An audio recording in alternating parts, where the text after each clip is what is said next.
Chapter 3. JR and I were back in Hayden at Shay's house. I was sitting on one of the couches while he and JR chatted in the kitchen. Remember how Shay mentioned seeing one of the compound's buildings using Google Earth? I had the compound's approximate location pulled up myself on my laptop. I was looking at it from a satellite view. No matter how much I stared at the pixelated trees and greenery, I couldn't make out any of the buildings myself. But I did see something else. It looked like the remains of an old dirt road leading straight into the forest, in the direction of where I thought the compound was located. This forest is shaped almost like a T, a capital T. Shay's property is adjacent to the top left of that T. Toward the bottom right of the forest, there's a group of probably 10 or 12 houses. This dirt road ran straight by some of those houses. I asked Shay whether he'd ever been down the road before, and he said he had not. He didn't even know it existed. It was hard to tell from Google Earth, but it looked like the road might at least get us close to the compound. And that sure beat taking the four-wheelers like last time. So we figured we'd start there. And I'm sure glad we did. That's how we found out about the FBI raid. I'm Josh Webb, and this is why they left. We found the right neighborhood without too much trouble. It was full of one-story houses and double-wide trailers. A meandering gravel road connected the neighborhood houses together. At the very end of this neighborhood, in the back corner, we found what I'd seen online, the imprint of a dirt path that diverged from the neighborhood street and led straight into the forest. We were all piled into my little Ford Fusion, and despite my concerns about my car's alignment, we started driving down the path. A few minutes went by, full of potholes and the stops to clear branches obstructing our route. Then we saw a turnoff to the right. It was completely overgrown. Rather than brown dirt, the path was completely green, filled in with weeds, grass, and small trees. But you could tell it had previously been some kind of road. So we left the car behind and started walking. And within a few minutes, we saw it. The compound. Specifically the main house, the one with the office space that had all of those medical records.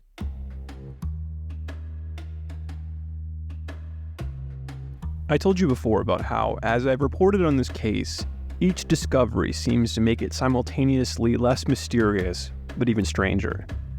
This was another one of those moments. I mean, all along, we'd never thought there was a road that led back to the compound.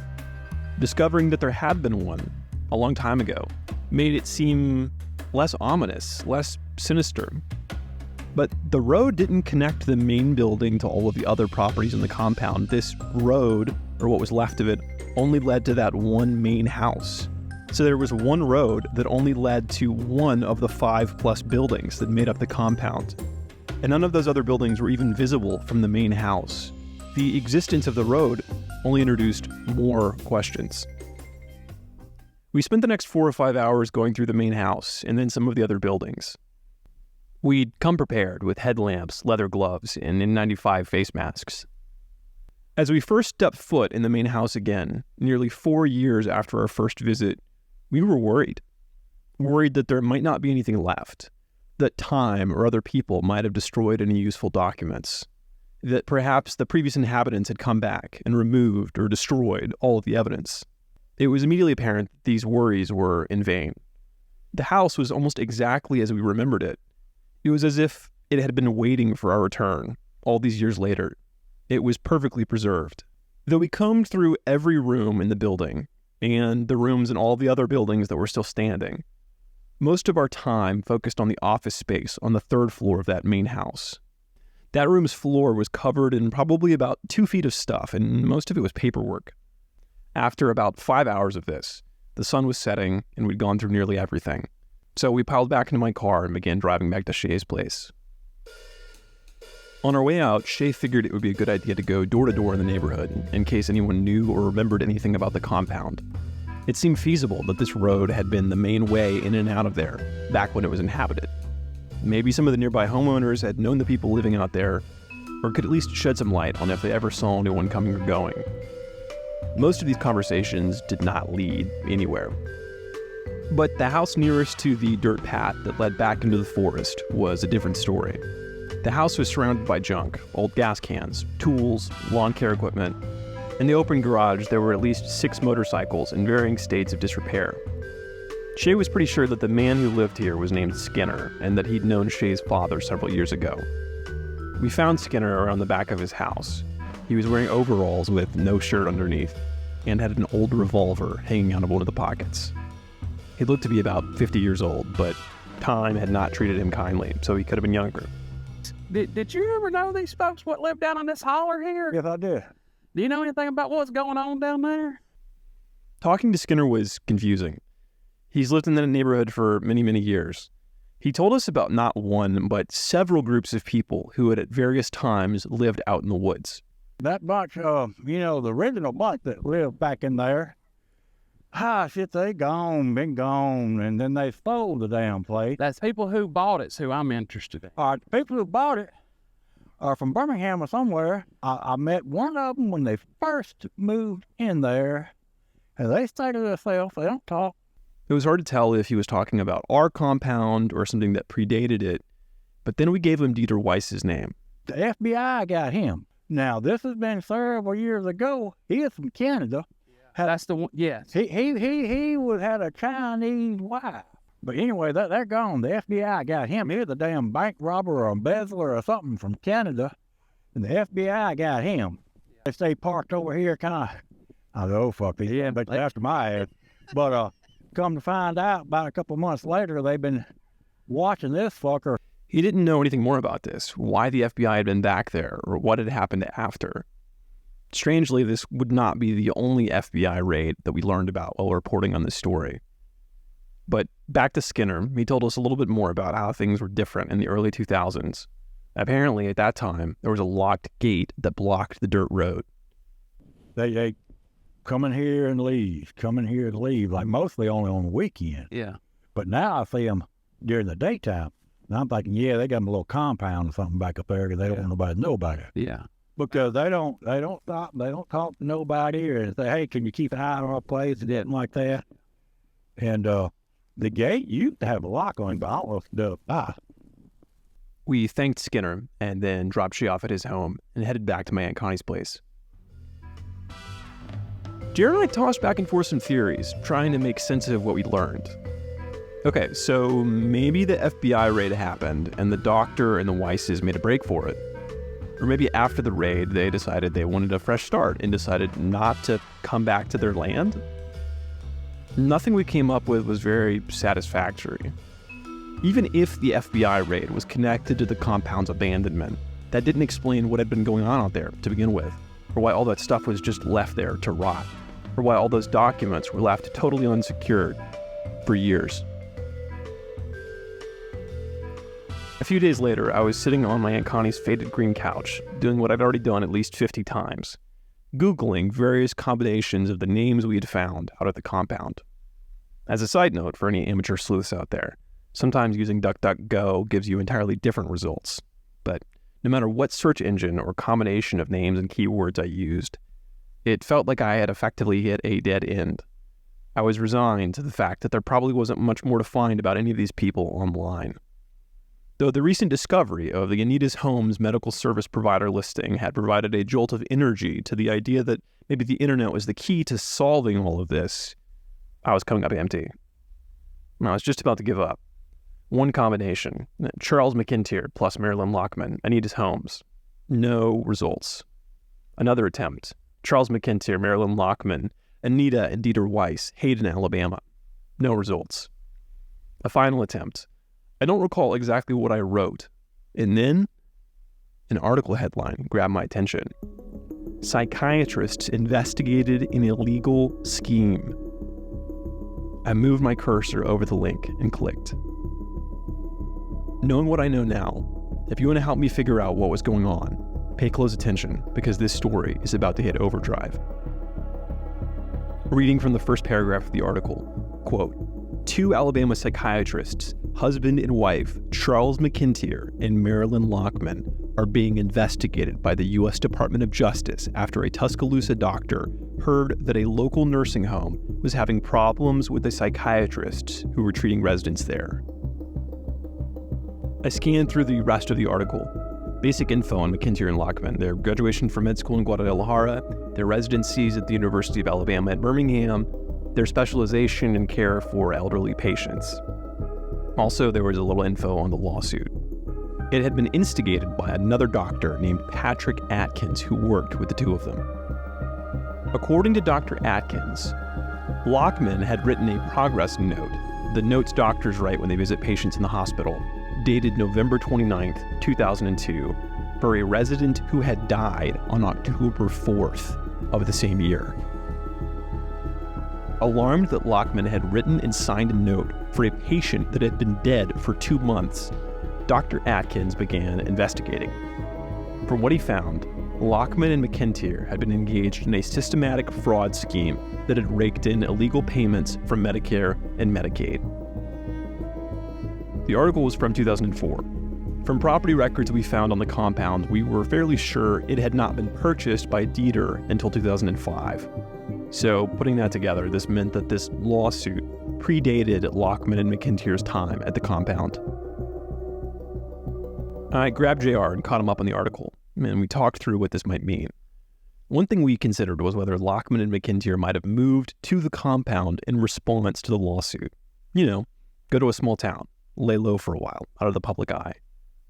Another thing that became clear after discussing this was that we needed more information. Despite it being late, we immediately began searching, reinvigorated with this new discovery on the internet. In just a few minutes, I found the district court decision U.S. versus McIntyre. Oh, in case you're not familiar with how the legal system works in America, here's a quick primer. Certain cases are tried on the federal level. This usually occurs with either, number one, cases that involve federal crimes like Medicare fraud, or number two, cases that have been appealed up the chain from state court to federal. Once a case reaches federal court, it can be escalated several more times. Federal cases usually start on the district court level. There's 94 federal districts in the United States. Above that, there are the circuit courts, and there are 13 of these. And then above the circuit courts is the Supreme Court. U.S. versus McIntyre started on the federal district level in Alabama. It began there because Atkins alleged that federal crimes had taken place. The name of the case is U.S. versus McIntyre rather than Atkins versus McIntyre because Dr. Atkins was suing Lockman and McIntyre on behalf of the United States government. This is something called a qui tam lawsuit. Qui tam lawsuits permit private individuals to sue on behalf of the United States to recover money that was fraudulently obtained by a person or corporation. Sorry, that's some legalese. Let me make it a little simpler for you. Say I know someone who started an LLC and then applied for a COVID relief small business loan with no intention of paying the government back. And let's say that I know firsthand that something in their application for the loan was untrue. Theoretically, I could sue this person on behalf of the United States government. And if I won, I'd get the money the person fraudulently received from the government in the shape of the COVID loan. Now that you've got some background, here's what happened in U.S. versus McIntyre. Patrick Atkins was a doctor who specialized in providing psychiatric care for elderly patients. He worked in a number of nursing homes in Alabama. Lockman and McIntyre worked in some of these same nursing homes. While he was working with Lockman and McIntyre, he began noticing some strange things. He documented that they would show up very early in the morning or very late at night to see their patients. They'd often give the exact same psychiatric evaluations to each of the patients regardless of circumstances. And then the incident that was mentioned in the article. Dr. Lockman wrote a progress note about a patient that had been dead for 2 months and reported that the patient was, quote, doing well, but experiencing some fatigue. How's that for understatement of the year? So Dr. Atkins started digging, and what he found, allegedly, was systematic fraud being committed by Lockman and McIntyre. Much of the care provided at nursing homes is funded through Medicare and Medicaid. So when a resident needs psychiatric care or a particular type of service provided, it's often the government that pays the bill. According to Atkins, Lockman and McIntyre were bilking the government out of millions of dollars through all sorts of nefarious activity. For example, he said supposedly that they would provide treatments to patients that the patients did not actually need. They would fill out evaluations or progress notes for patients they had not actually visited. They would charge for treatments they did not actually provide. They'd also do something called upcharging, which is when you have a couple of different options for care that you could provide to a patient, and you as the doctor choose the most expensive one. In one allegation in particular, Dr. Atkins recalled that one day he'd been sent to see a patient who had been supposedly receiving regular visits from Dr. McIntyre and Dr. Lockman. When Dr. Atkins went in to see the patient, he smelled rotting flesh and found that the patient's foot was infected with gangrene. The patient was immediately sent into surgery and the foot had to be amputated. How had this gone unnoticed by the attending physicians, Lockman and McIntyre, if they'd really been regularly visiting this patient? Anita Weiss's name showed up too. Do you remember Anita? She's Dieter's wife and the sister of Marilyn. And Dieter is the one who supposedly owned the compound. Anyway, Lockman and McIntyre operated through an LLC called Yap Psychiatric Services. Anita worked on staff in their office, and Atkins alleged that she was involved in the entire fraud scheme. For Atkins, though, this was bigger than just Lockman and McIntyre and Anita. The name of the lawsuit is U.S. versus McIntyre, but the suit wasn't just between the government and McIntyre. No, the suit also alleged that almost a dozen corporations which ran nursing homes across the country knew about the systematic billing fraud taking place and were turning a blind eye. So to put this in perspective, if Atkins was right, this story was massive. Elderly men and women were being exploited by the very companies that existed to take care of them. The exploitation ranged from doctors giving patients treatments they didn't need, to doctors claiming to have visited and cared for patients they'd never actually seen, to doctors picking the most expensive treatment options possible. And all of it was resulting not just in elderly men and women being used for financial gain, but hundreds of millions of dollars being stolen yearly from the US government. Unfortunately, the scope of Atkins' accusations turned out to be his undoing. He lost the case at the district level. I want to be clear about this, though. When I say he lost, I don't mean it was proven that McIntyre and Lockman never did anything wrong and that the nursing home companies did not commit fraud. What I mean is that the court said Atkins didn't do everything he needed to do to meet the burden of proof. I could go more into the technical reasoning behind why Atkins lost the case, but I think it would probably put you to sleep. If you want an explanation, I'll just say this. Atkins took a shotgun approach. He accused a lot of big, powerful groups of committing fraud under something called the False Claims Act. Because he made a lot of accusations about a lot of people, he had a lot to prove. The court said he didn't prove it, that he didn't have the right evidence. Atkins followed this up by saying that actually he did have the necessary proof, and he provided some more evidence. He just hadn't included it in the original paperwork. But the district court said it was too little too late and reached a judgment looking only at the evidence Atkins had originally submitted. But the story does not end there. Atkins appealed the decision, and the case was taken up by the 11th Circuit. Now, when a case reaches a federal circuit court, there's no more fact-finding, which means that nobody provides any more evidence. No witnesses are interviewed. No, the circuit court focuses on whether the district court, the one that decided originally, reached the right decision. Atkins lost the circuit court, too, for some even more technical reasoning. After reading these decisions, my head was spinning a bit, so I wanted to get some more perspective. I contacted a couple of my lawyer friends. Remember how I said I almost went to law school, and that that's where most of my friends ended up? I wasn't kidding. 3 of my very best friends are all lawyers. I shot a couple of them an email with the 2 cases and asked them to take a look. My friend Shane got back to me first. Well, I've been reading these cases that Atkins brought against McIntyre and Lockman, and yeah, they're surprising. I think they're definitely worth like a second look. From his reading, Atkins lost because his lawyers mishandled the case. This was like if a studio had an amazing idea for a new movie, but then they hired Michael Bay to write the script. It wasn't the merits of the case that Atkins lost on. It wasn't because Atkins was necessarily wrong about anything he claimed. He lost primarily because of how his lawyers played the game. Shane said that if he had to guess, the money affected Atkins' judgment. I called this a key TM case earlier. This means in practical terms that if Atkins could show how the U.S. government was defrauded of $10 million, he'd receive $10 million as prize money. Atkins could have limited his accusations to just focus on Lockman and McIntyre, and he could have potentially won a modest but smaller amount of money. But he chose to target the healthcare corporations that run the nursing homes too. Because if he could prove that they were in on it, and that this ran much deeper than just Lockman and McIntyre, he could stand to win way more money. For me personally, I can understand why Atkins brought in the healthcare corporations. If Lockman and McIntyre were doing what he says they were doing, it seems very unlikely that the healthcare corporations weren't at least somewhat aware of it. That's how wide-scale this thing was. I can't tell you what Dr. Atkins was thinking. I can't tell you whether he was motivated by the benevolent desire to see justice done or whether he was driven by money. What I can tell you is that, for me, Dr. Atkins' accusations were disturbingly plausible. What began this whole investigation was a rumor that a group of people needed help and that they couldn't protect themselves.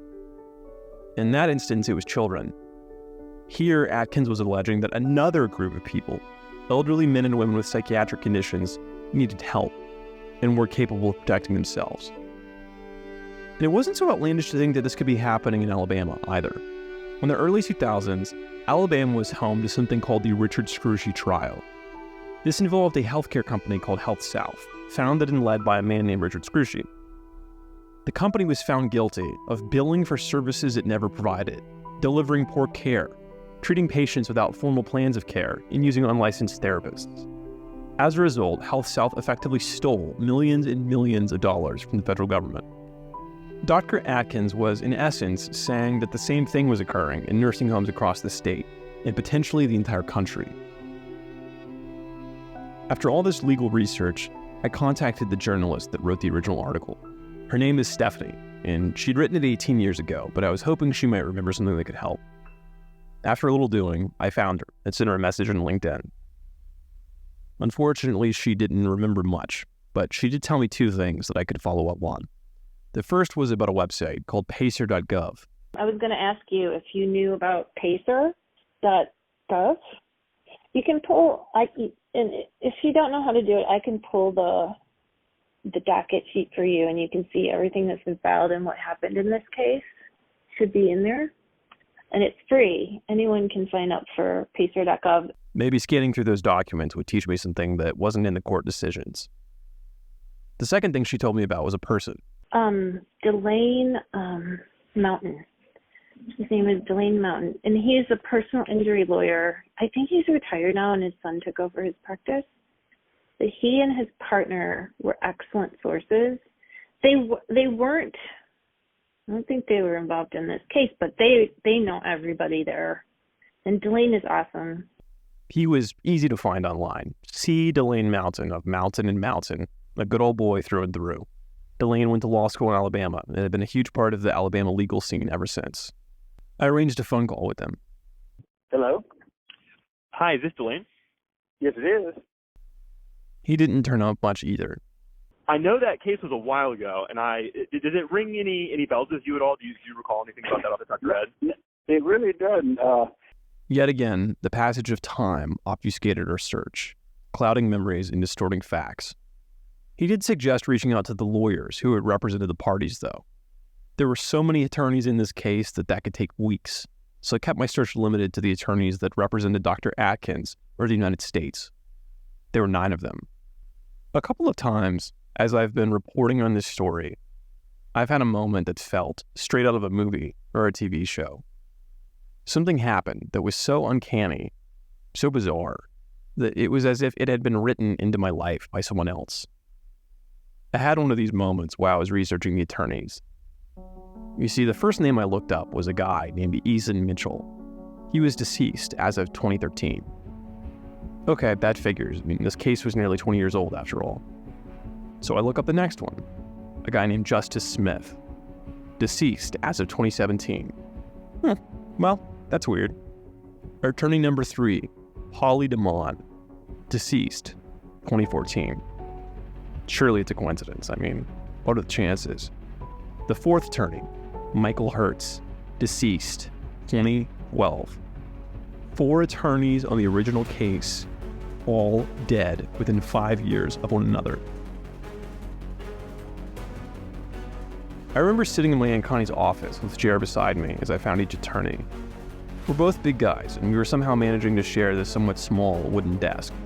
The last vestiges of the sunset were pouring through the blinds. On the 4th death, I looked at JR, and I said what we were both thinking. You don't think this is some kind of conspiracy, do you? Dr. Atkins was accusing several multi-hundred-million-dollar corporations of some very bad things, and all of these attorneys had worked for either the government or Dr. Atkins. And I should say now, the other 5 attorneys were alive and well. It was just weird.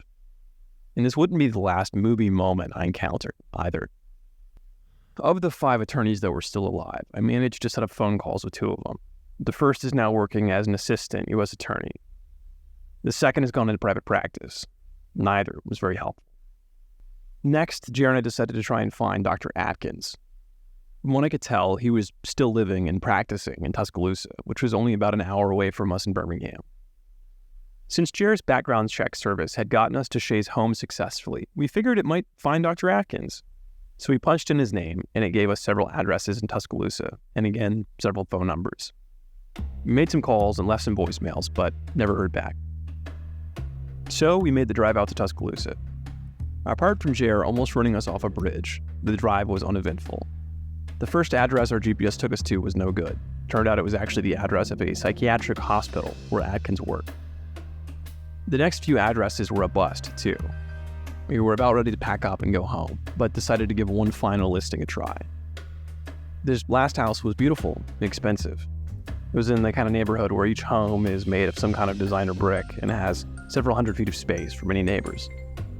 It looked like exactly the kind of place that a doctor might live. And then, as we were driving by the house, we saw Atkins on the mailbox. We parked and made our way to the front door, and then knocked. A woman answered. What followed was a strange, stilted conversation. We asked if Dr. Atkins was at home, and she said he wasn't. We asked when he might return. She did not know. We asked whether we could leave a name and a number. She asked why. It felt like Dr. Atkins and whoever this was, presumably his wife, were going through some difficulties in their relationship. But that's just me speculating based off of how she acted. Eventually, we convinced her to take a piece of paper with my name and number on it. She told us that she'd pass it along to him, but we were a little unsure whether that was true. Then, about 45 minutes later, as we were driving back, a text message came through. I spoke with my husband. He's not interested in speaking with you and asks that you please quit calling those numbers you've been calling.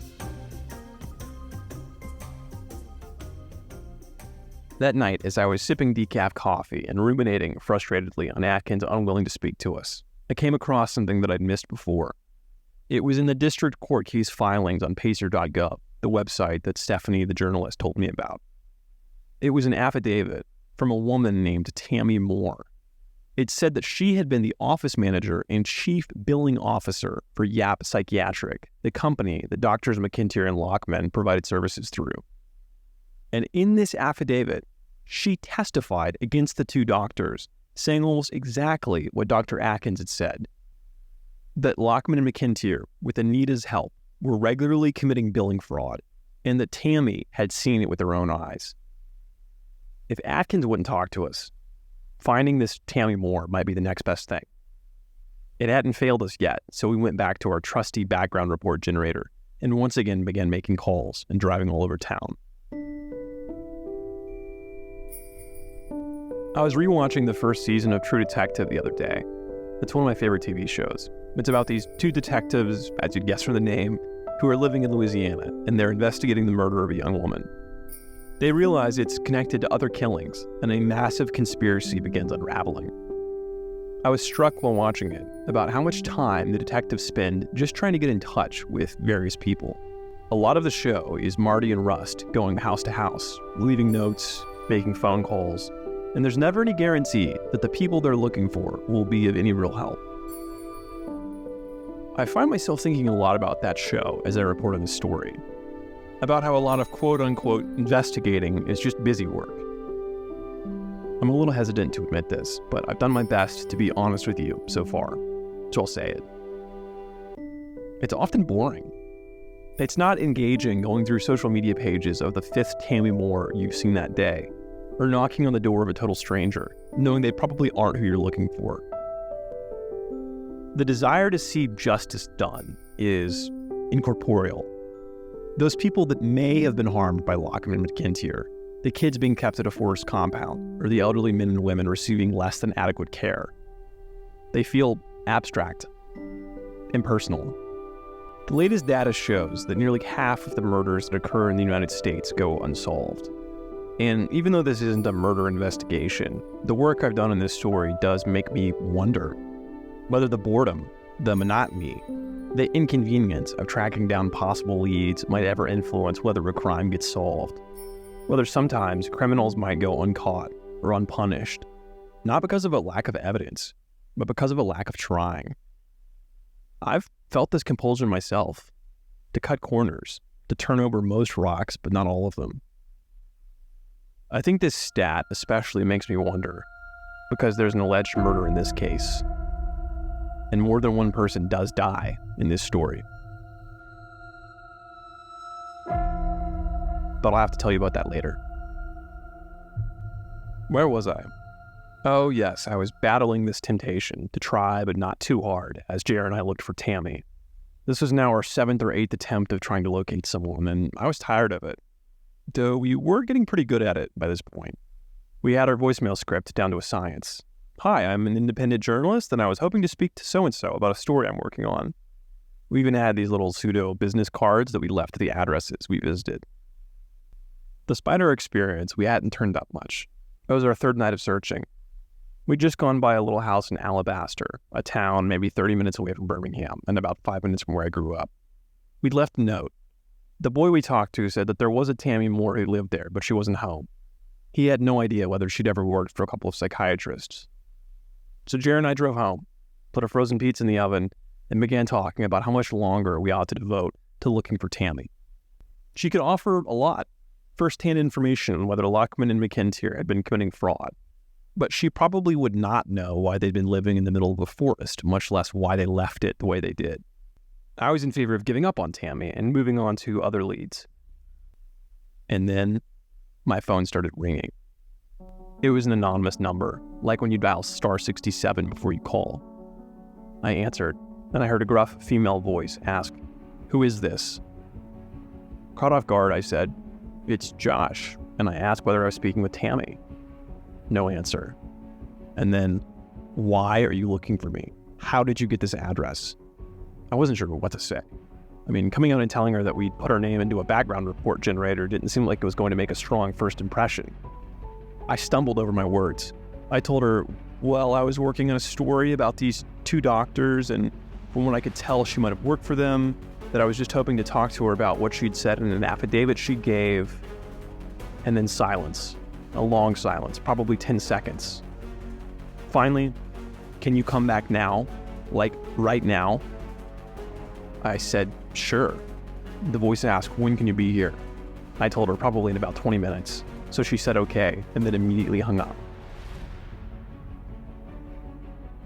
JR and I ran, and I mean ran, to my car, jumped in, and I started pulling out of my Aunt Connie's driveway. Well, we just got some really big news. We went to a residence we thought there was a good chance that the Tammy Moore that we were after was living at. And she just called us back, and we have all but confirmed this is her, the Tammy Moore who had made an affidavit for the McIntyre-Lockman case that was filed by Patrick Atkins, the Tammy Moore. It wasn't until we'd been in the car for a few minutes that we realized we had no idea what we were walking into. The cryptic, somewhat hostile phone call was not welcoming, and we didn't know whether this was even the right Tammy. Or if it was her, what if she was somehow still in touch with Lockman and McIntyre? It seemed unlikely since she'd testified against them, but it was possible. So I sent the address to my brother and turned on my iPhone location sharing with a few key people, just in case. We pulled up to the house and decided to leave our recording equipment in the car first. We figured we ought to feel out the situation before we busted that out. Then I saw a bonfire blazing in one of those metal outdoor fire pits. Semicircled around it was a group of 5 middle-aged women who were laughing and drinking. They waved us over and they told us that they just ordered enough Domino's pizza for everyone. This was much warmer of a welcome than I was expecting. Tammy was wearing jeans and a t-shirt with a metal band logo on the front. She had short, slightly graying hair and looked to be in her early 50s. She was sitting by her partner, Raven. The other women were friends of theirs. One of them was the gruff-voiced person that I spoke to on the phone, and they were dying to know who we were and why we wanted to talk to Tammy. So we told our side of the story, about the lawsuit, about the compound, and then it was Tammy's turn. She seemed thrilled about the whole thing. You see, it turns out that she's thought about Lockman and McIntyre for years, ever since that lawsuit in 2003. Actually, I should just let Tammy tell you. She was intimately involved with their whole operation. I billed their inpatient services and I billed their outpatient services. This means that she had eyes on everything they did. The first thing that alarmed her, or caught her attention, was when they billed care for the patient that was already dead, the incident that I told you about before. And everything was fine till I got my first EOB that had a code on it that's a CO13. And that is date of death precedes date of service. So when I asked about it, they just said it was a clerical error. And then there was Dr. McIntyre's schedule. He would come to the hospital like at 5 in the morning, 5:30, 6 o'clock. He's making rounds on psych patients who are in bed. Most psychiatrists round between 9 and 10 when the patients are up, had their meds, or whatever. But he was making rounds as early as 5:30 and 6, and I would see him when I would come in, he would be leaving. On top of this weird schedule, Dr. McIntyre was seeing a huge number of patients. Like, so many patients that it seemed almost impossible he had the time to see them all. You have to understand, he's seeing like 200 people. I mean, he's not just going to one facility. He had multiple facilities that he went to. Multiple. The day-to-day operations of how McIntyre and Lockman ran things was so strange that eventually the other staff started asking Tammy about it. The people who worked there, the other folks who worked up front, there were conversations with them because they would ask me, you know, what sense does this make for us to be here so late? How can we see this many people? How, you know, what's going on? That kind of stuff. The longer Tammy spent working for McIntyre and Lockman, the stranger things got. As time went on, more and more things were starting to look suspicious. Dr. McIntyre's early morning rounds, billing all these people, seeing more CO13s of people dying. Just like with Dr. Atkins' allegations, Anita Weiss shows up in Tammy's story, too. And again, just like with Atkins, Tammy says that Anita knew all about the shady stuff going on and was a part of it. Anita was calling nursing homes, getting all of the information, writing everything up, and they would have everything prepared so that when Dr. McIntyre went there, he pretty much just had to walk in.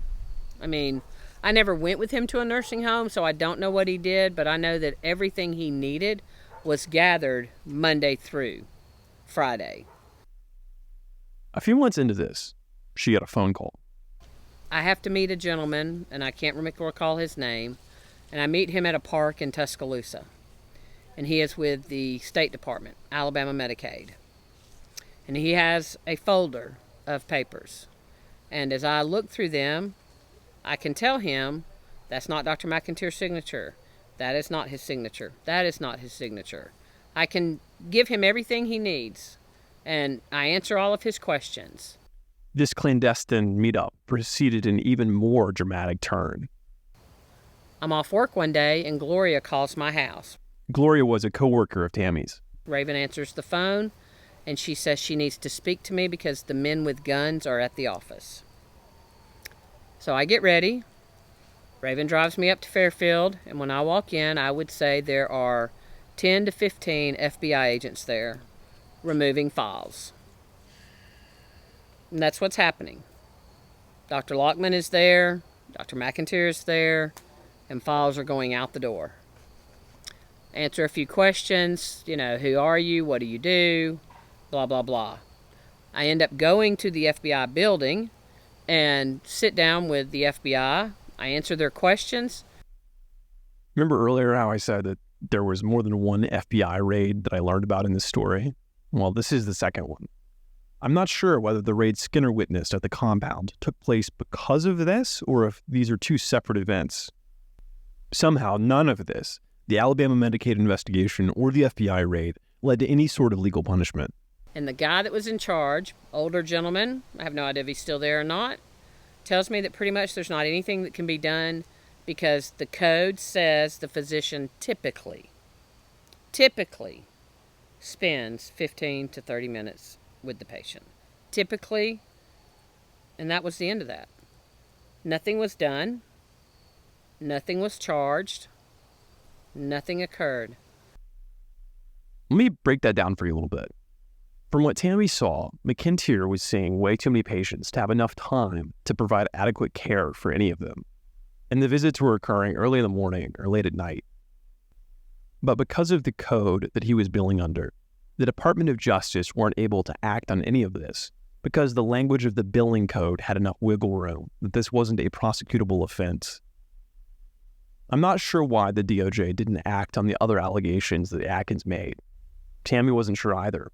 She'd never even spoken to Atkins about the cookie-cutter diagnosis being given to multiple patients that had supposedly been seen, or in the neglect of patients that Lockman and McIntyre did visit.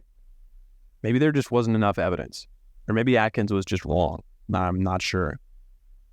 Tammy, to this day, can't believe that Lockman and McIntyre avoided legal repercussions for all of this. My reaction to all of it was I truthfully thought they were going to be arrested and that their license were going to be revoked, and none of that happened. She also did not think it was likely that their behavior had changed any, even after she quit working for them after the FBI raid. Well, I have checked on Lockman and McIntyre at various times throughout just to see if they were still practicing, what was going on with them, where were they, because just to see if anything had ever happened to them. And they're still practicing. They're still billing insurance. They're still getting paid. And they're still running the same business the way they've always ran it. As we were wrapping up, Raven said something that struck me. I don't think with them it was a malicious I really think they thought what they were doing was okay. That doesn't make it okay. But because they seem like genuinely, I promise if you met them, you would think they were nice people. And then we learned that really, I mean, maybe they were nice people, but what they were doing was not.